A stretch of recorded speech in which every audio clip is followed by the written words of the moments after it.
Hi everyone, we're going to be back in the Keser Shem Tov today, and we are going to be doing lesson Yud, which is a very important lesson. And it's also the yard site of the Arizal today.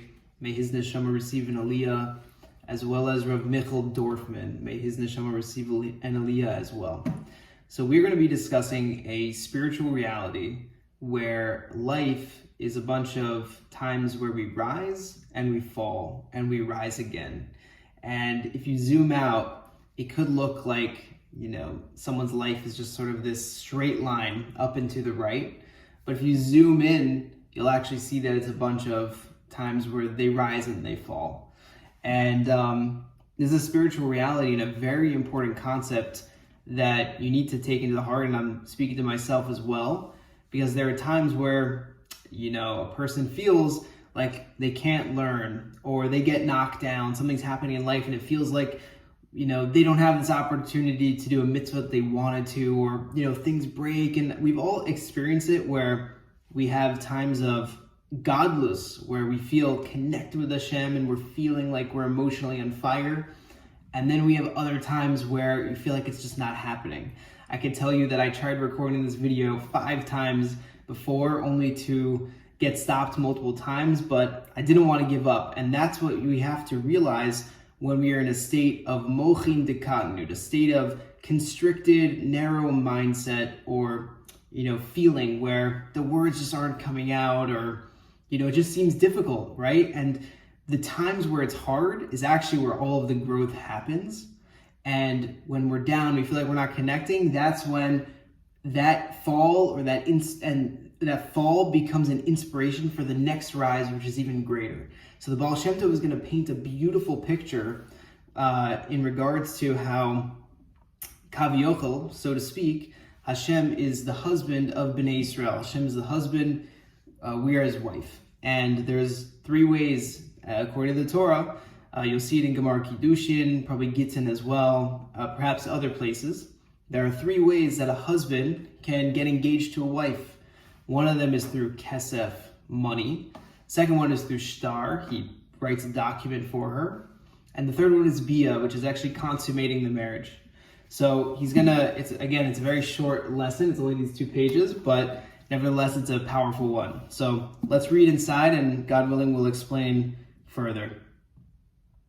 HaKadosh Baruch Hu nikra ish, shehu ish milchama v'Yisrael nikra isha. So in some ways, Hashem is, there's a word for Hashem, or a description of Hashem, which is he's a man of war, right? He fights our wars for us. He's a man of war, but it uses the word ish, which is man.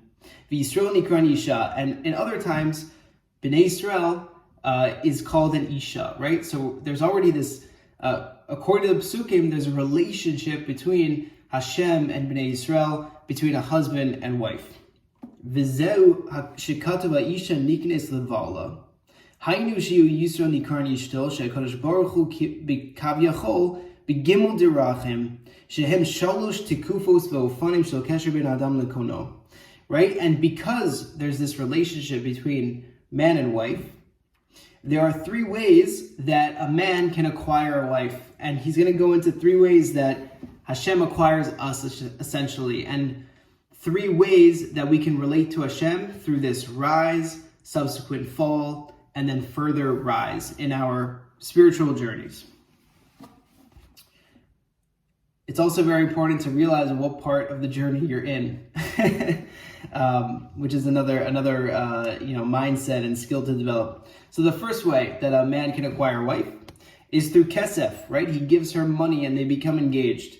Miloshon kisufim v'cheshek l'dveikus b'Hashem, hu ofen ha'kesher b'bechinas chesed. This initial time, which is compared to giving money, is like kesef. It's very interesting. I think this is the deeper point, is that all the spheros, relate to different nikudot. And the nikuda of segol, which is 3 dots, relates to chesed. So acquiring someone through money, or giving them money to get engaged, is this aspect of kindness. And what he's going to get into is saying that initial time where you feel excited about connecting to Hashem, or he gives you a chiddush, or you see Hashem's hand in your life, is a free gift from Hashem. essentially. Dehainu b'yemei chesed, b'tkufa sheba HaKadosh Baruch Hu mesayu ba'avodas Hashem, b'chazto gadol, mivli sheyiyeh ra'ui lekach mitzad giyaso ve'avodaso. Hashem connects with you and gives you a spiritual increase. Maybe it's a inspiration to learn, or you feel fired up, you're excited about davening, you get joy from a speaker you heard, or whatever it is, but you're not really worthy of it. It's a free gift, it's chesed, it's from Hashem's attribute of kindness. This is at the beginning, this is the start. Before you get tired from becoming close to Hashem. Let me go further and see if it explains further. Ve'az kitotza'a me'ha'aretz ha'chesed ha'adam kosev v'choshek u'mislahev b'torato ve'avodaso yizborach v'zeh nikra gadlus rishon tekufa shel gadlus v'hitahalos ruchanis ha'mehave shelev rishon b'seder avodas Hashem ha'idei ha'adam. So the husband approaches first and draws the person in. And it's almost like Hashem plants the desire in us to do mitzvot, to learn Torah, to listen to videos like this. And that is like the first engagement. That's the first level of engagement through kisufim, through kesef. And what does that do? That fires us up to connect with Hashem, to be enthusiastic, to learn Torah, to engage in our avoda. Now the second part. V'achar nistalik zeh ha'aras ha'chesed poseket. This revelation of chesed ceases, right? You have to know that this is part of the spiritual journey, and that it doesn't mean Hashem's forsaking you. Hashem's just giving you an opportunity to earn it on your own, which will bring you to the subsequent rise. But it's hard. It's hard when you're feeling like you're not inspired. So this chesed ceases. V'nikra yemei katnus, which is, and it's called times or days of constricted mindset, or maybe you're less enthusiastic. Tekufa shel katnus, v'yerida ruchanis. It almost seems like there's a descent of your spirituality, or your enthusiasm. Sheba chasha adam richuk me'elukus, and it feels like a person is tired and far from godliness. ובתקופה זו, גם שאינו כוסף וחושך ואין לו הסלבוס פנימיוס ואהבת השם מכל מקום. And he feels like he doesn't have this desire to connect with Hashem, or this enthusiasm that he had before. Mikol makom, in any case. Outside ha'hechrech, out of necessity. A person needs to know that this is out of necessity. Be'ofen shel hechrech, tzarich lidabek atzmo b'shpatar. A person needs to go into the second mode of connecting with Hashem, which is like the second way that a man can get engaged to a wife, which is through a document, shtar. Shehem otiot haktuvim basefer. What is a document? It's letters written in a book, or in a document. Shenikra shtar. It's called a shtar. Dahainu she'alav likafot et atzmo lihitdavek b'chol oz b'tevos kodesh hayotzos mipiv. When a person forces himself with all of his effort to cleave and strengthen the words that he's saying that are coming out of his mouth, mibli yicholes lihitznaket, in a way where he's unable to break away. Essentially, you go into bittul, nullification. You say, I don't feel it today. I'm going to put all of my effort into the words I'm saying, and that's what I'm going to focus on. That's what it means. You're getting engaged through shtar, through writing a document, because you're reading the book, and you're praying and you're learning, but you're just connecting yourselves to the words, and that's the only thing you're worried about. You're not worried about how it feels. You're going into bittul. Bein be'otiot haTorah bilmudo, uvein betfilah. It could be at times where you're learning Torah or when you're davening. Kibalti memoria Baal Shem Tov, zichrono livracha, davar says sheyesh sigula, miuchedet v'levatel dvarim, biotei ritzuyim, bihitdveikus b'kedushas otiot haTorah ve'atfilah chulu.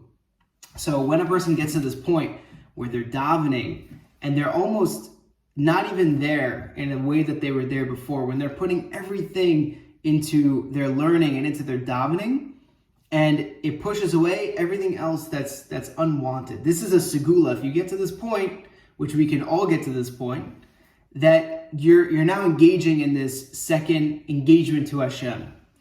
And subsequently what happens, it brings you to a greater rise, which we'll get into in a sec. V'yala adam la'atamid b'dveiku b'torah tefillah ad sheyachazor achar kach litkufas gadlus shniya. When a person engages in this cleaving to learning Torah and tefillah and is focusing on the words, it brings them to a second rise. V'yizakeh litnaeg bo, and they get to a point where they can enjoy it, right? They start feeling another, a connection, an inspiration, an enthusiasm, an enjoyment from learning and connecting. B'divrei Torah, v'atfilah shamar lifnei ken, b'kfei v'lalo tanug.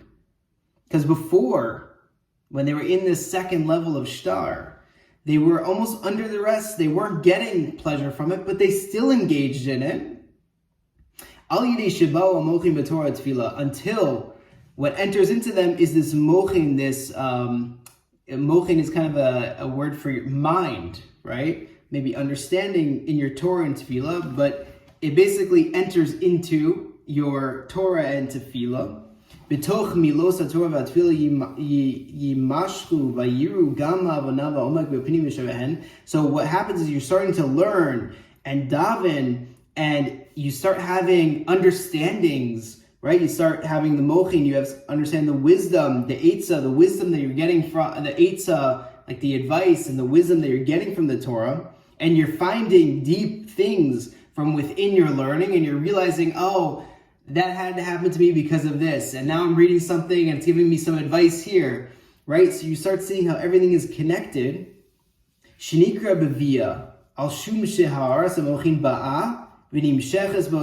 So once you get to those new insights of like, oh, this fall had to happen for this, I had to grow in this way, you have that dot, you have that mochin, that understanding of why things were supposed to happen. When your understanding enters into a place where first you were learning in the second level, you were learning and you're davening and you're just going into bittul, you're not getting any pleasure from it until the understanding enters it and it's enlightened, and you realize that you're now enthusiastic again. You realize why certain things had to happen. You have das. You have knowledge of why they happened. And you have new insights and chidushim in Torah.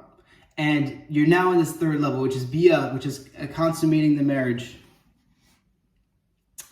And he finishes off, shehu zivug bet hanal.